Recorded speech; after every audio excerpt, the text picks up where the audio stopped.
Hey everyone, welcome back. I'm going to go over my 2020 Honda Grom, all of the mods that I've done to it, and I'll leave everything in the description down below, all the part information. And if you stay near the end, I'm going to talk about what problems I have and my review on some of these products, so stay tuned. Unfortunate. Okay, so I'll first go over the handlebars. This is the Pro Taper Mini Honda handlebars, not to be confused with the KLX 110s. A lot of people get the KLX 110. I went with the Honda Minis, and this has a little bit lower profile on it. If you get the KLX 110, it's a little bit higher, but I love these handlebars. They are great. I also went with the Pro Taper Pillow Tops grips right here. They feel great, but on my next one, I do want to try different grips, although these feel great right now. This right here are just clip-on mirrors. These are for bicycle mirrors. Actually, you see this little strap right here, you can adjust the size, and I love this right here. I leave it as a low profile right here. Sometimes I would put it up on top here, but so far I like the way they look right now on the bottom. And right here for the levers, this is the clutch and brake levers by MZS. They work great so far. I love how you can adjust them right here. However, they do call these the shorty levers, and they're not that short. They look like average size, so I do wish these were a little bit shorter, but they do look great. They have different sizes and angles for this. I got this kind of like sharp angle. It makes the bike look kind of cool. Right here you notice that I have the Zeta handguards. Right here, they protect you when you're riding in the dirt or like on trails, so that when tree branches hit your hand, they won't hit it because it's going to protect it. And these are the drop down bend Zeta bars right here. You need this with a I read up on what kind of bars to buy for this, and I feel like these are the only ones that fit the Honda Grom. That's why I went with this one. I went with another YouTuber that talked about this, and he got the same exact one, so I just went with the same one. I don't know which other ones fit the Honda Groms. And you know, I got these because I wanted the kind of like the dirt bike supermoto motard look on the bike. That's why I also went with the super motard fender right here for the front fender. I got those on eBay, and they were kind of expensive for that look, but they look great on it. I love it. They have all kinds of colors for it. Right here I have the TST Industries flush mount smoked turn signals, and I love these so far. Do not get the cheap Amazon ones. I hear the Amazon ones, they have the sticky tape on them where you just stick them on, but after a while they fall off. TST is pretty smart. They put screws on it, and a bolt and a screw, and it's on tight. It never slipped off. Those look great, and they've been working great so far. And then if you look down here, these are also TST mini axle sliders. They have different colors on these. These will pop off like that if you turn them. So if you down your bike, it will only scrape this. You can replace it, and it will also protect me when I fall. So I got for the front and the back. They were kind of expensive, so get them if you really need them. These are the minis. They do have average size ones. And then coming over to this side, you'll notice that I have the Zoom Brute exhaust. I love this exhaust. However, I'll talk about it a little bit later on, but it is a hassle when you're changing oil. But I do love the way it looks, the chrome look on it, and the sound of this exhaust sounds great. It does get a little bit close back here, and it's a little bit hard to put on sometimes. You gotta mess with it. I don't have any baffles in it. It sounds great without any baffles. I don't suggest putting baffles in it. If you do, your ears do hurt, just put one in. But other than that, no baffles on it, and it sounds great. Going up here, I have the Aodonly seat from Amazon, and it's been working great so far. I don't want to spend the money on the carbon seats there. The carbon ones are like, what, $400, $500 for a seat? And you know, for the type of riding I'm doing, I'm not doing cross country, so it's been working great on my rides with the group rides and everything, and I love that seat better than the stock seat. Going down here, I have the Get Bent designs. This is just a little cup holder by Kemimoto. I had this in the front before, but I'm trying it back here.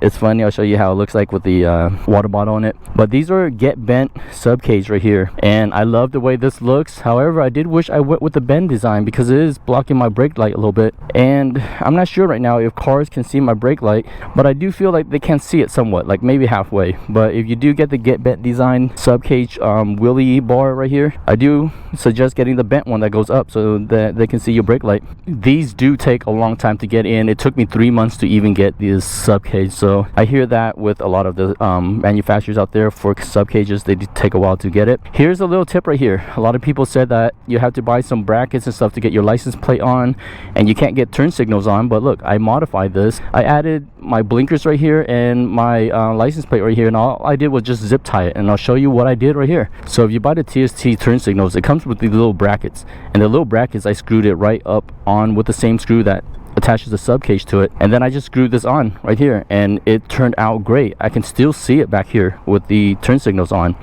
However, if you don't have these brackets, you can still zip tie it. There are holes in here where you can just zip tie it, so it still works out. You can do that definitely. And then this right here, there's a little hole right here on the subcage, and you just zip tie right here. I didn't have to buy any brackets for my license plate here, and it works fine. Look, it's been on there for all these rides I've been doing, and it's not falling off. It's very stable. It doesn't make any sound. Just zip tie it. I suggest buying these metal zip ties so they're stronger. I've had some zip ties that snapped on me, so I double up or even triple up on some of these zip ties. So that is a little tip right there. Back down here, same thing, Axel sliders for the rear, the little mini ones. And then if you look right here, I bought the OTB chain adjusters. I actually wanted the TST chain adjusters, but those were sold out at the time I was looking for these, and I waited for, I want to say like 2 to 3 weeks, and I didn't see them restock it, so I just went with the OTB. But I did wish I went with the TST Industries chain adjusters, because these OTB ones, they were still a little bit hard to put on and adjust the chain with. I think everything was, it's like kind of hard to just adjust your chain, so I fiddled with this a lot. And then it actually, it's like you have to really watch in here right here. I had it like a little bit, part of it chipped off, and I was worried about that. And then also right here, it was hard to put in an Allen wrench right here to tighten that, because it got so close to the chain. So I really did wish I went with the TST Industries chain adjusters. For my chain right here, I went with the gold chain, and it is by Niche. It is the 420X ring gold chain with 106 links. The normal chain is 106 links. These work great right now. They did stretch a little bit, and then I had to readjust it after a few rides, but now I haven't adjusted ever since, and they are fine. I did go with the 14 tooth sprocket in the front, so if you get the 106 link chain, they will fit on it. You just have to adjust it back a little bit, and it's fine. But if you do go higher on the front sprocket, you might have to get a little bit longer chain. I'm not sure, but it worked for me. 14 tooth front sprocket by JT. And I really suggest a 14 tooth sprocket, because I can take off when I'm at a stoplight, and I can keep up with cars. It gives a lot of torque, and I love it. And especially if you're trying wheelies, get the 14 tooth. All right, so those are the externals. So I'm gonna go over here and talk about the internals here and what I did, because I did put in an oil pump by Straight Up Pumps, and the Straight Up Pump ones, they did take a long time for the oil pump, but once it came in, it was fine. And I really do suggest the Straight Up Pump oil pumps. They modified it to fit in really good and to pick up the oil in that, especially if you're doing wheelies.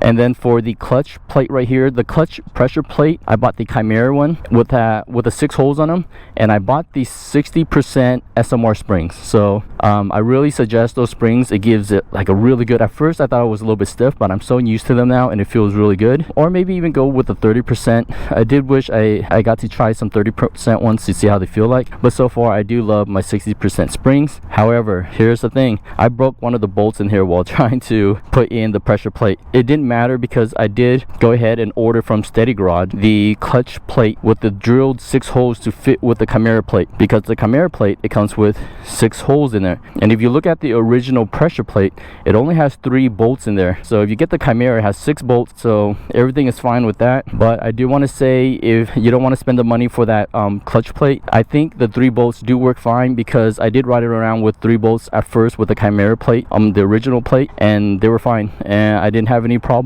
But over time, who knows, right? So that's why I went with the drill 6 hole, and I haven't had any issues. And if you're wondering about what websites I order from, I mainly order from TST Industries, Steady Garage, and I also order from Partzilla. I get a lot of my parts from there. They have everything you need, so browse through Partzilla. They have a diagram for everything you need, and it shows you the exact parts and what they are. Very helpful whenever I need screws, bolts, gaskets, anything I need, even like little washer rings. Oh, and I want to talk about that for gaskets. Zoom Brute exhaust. I think a lot of people don't realize that you lose the gasket in there. I bought this bike used by another third party, and that person didn't have a gasket on my exhaust pipe, and that's how you can get the rattling out, and you can get it like so that it doesn't have an exhaust leak. So I really suggest you look into that. And then the last mod I got for this, you guys might have seen it in my channel, it is the underglow lights right here. So it has a remote up here where I can control the underglow lights, and I can turn it on. So I'll turn it on right now. I press this remote button right here, the lights turn on. You can't see it right now because it's kind of bright, but you'll see this blue light right here. See, I put some LED lights right here, and it has such a cool underglow light when you're riding at nighttime. Cars can see you, it glows on the bottom, it looks very cool. I'm not gonna link to this product because there's a problem with this light right here. I bought the MZS underglow lights, and the problem is that this remote can control any other MZ lights out there. So my friend has the same lights, and we're able to control each other's lights using this. I can turn it off, I can change the colors, and it's so annoying. So I don't suggest this brand, but I do suggest underglow lights. So I'll link to other brands in my description. And yeah, so if you stuck till the end here, I'm gonna go over some issues that I have. Like I said, I did wish I went with the get bent bar that bent up like that, so they can see my brake light. Other than that, I do like the bars. These bars are really heavy, by the way. And then for this motard fender right here, it does droop down a little bit. You notice right here, the tire did hit this a little bit when I'm going over like big speed bumps and all that. It hasn't affected it, hasn't broken, hasn't like anything like that. It is kind of hard to screw on the bottom. There's a little screw down here. I just zip tied it. It just dips down too low. I wish it can just go up a little bit higher. And then the Zoom Brute exhaust.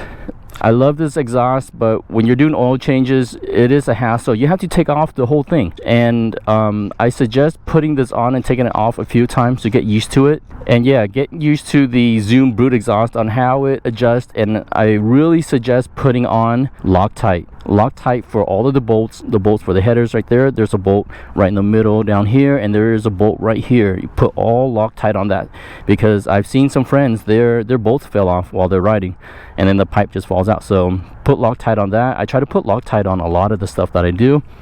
And finally, I'm going to show you how I connected my underglow lights, because some of you might have some questions on that. And this is how it looks like inside. And what I did was I bought a fuse connector right here. You do have to do some wiring. You have to do some stripping. They give you a red wire, a black wire for, you know, the red for positive, black for negative. And you do have to strip the wires right here and crimp on little connectors, because you can't just put the wire in there and just screw it down. You got to crimp on some connectors, and then you can connect the red one in here and the black one in here. Always go positive first, negative second, and then connect those, and then you'll see the light turn on. But you'll notice right here I did a little fuse connector. So instead of connecting it to there, see, I crimped this on right here. I bought this fuse connector, and you connect the main fuse to it here. This is the 10 amp. I could do it to any of these amps, 15 if I want, but I put on two 10 amps right here. You need two of them in here for it to work. And then I just plugged this connector into the fuse slot right here. And I thought that doing this, it would only turn on if I turn on my bike, but it's always on. So I'm trying to figure that out. If some of you guys have electrical knowledge, you can leave a little comment down below. But yeah, the way I have it connected right now is through the fuse and the negative side of the battery, and it's always on. See, like even with the bike off, I can turn my lights on right now, and it's on, you know. So I'm trying to do it so that it doesn't drain the battery, because if you do connect it straight like this and you leave your bike for like a few days, maybe 3 to 4 days, you will notice that the battery drained a little bit. And I noticed that it was kind of hard to turn on my bike, so it is draining the battery. Another method is to buy a on-off switch and to rewire it into here to turn it on and off. So I don't know, that might be my next way of doing it. But so far, this is how I wired my lights. I put two in the back here, right on the side down here, just one on that side, one on the other side. I put 3 on the bottom right down here, 3 down there, and then I put 3 right in the front right here. So that's how I did mine. You can do yours however you want. They have kits of 8 and 12. I bought the kit of 8, and I thought the way I did it right here, it's pretty bright, and it covers like the back and front and the bottom, and it looks great. So that's how I did mine. So that's everything. Those are all the mods I did on my 2020 Honda Grom. I love it so far. I think the very last thing for me to do is to get some knobby tires. I'm thinking of the Kenda big blocks, and that's about it. I hope you guys enjoyed this video. Check out the link with the description with everything you need, info down below, and leave some comments down below if you want about everything, and I'll try to answer them. And here's how my bike sounds right now with the Zoom Brute exhaust and the 14-tooth sprocket.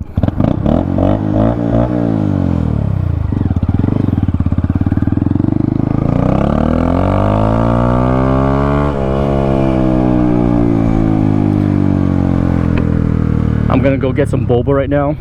If you want to stick around, watch me get some boba. It's just right across the street.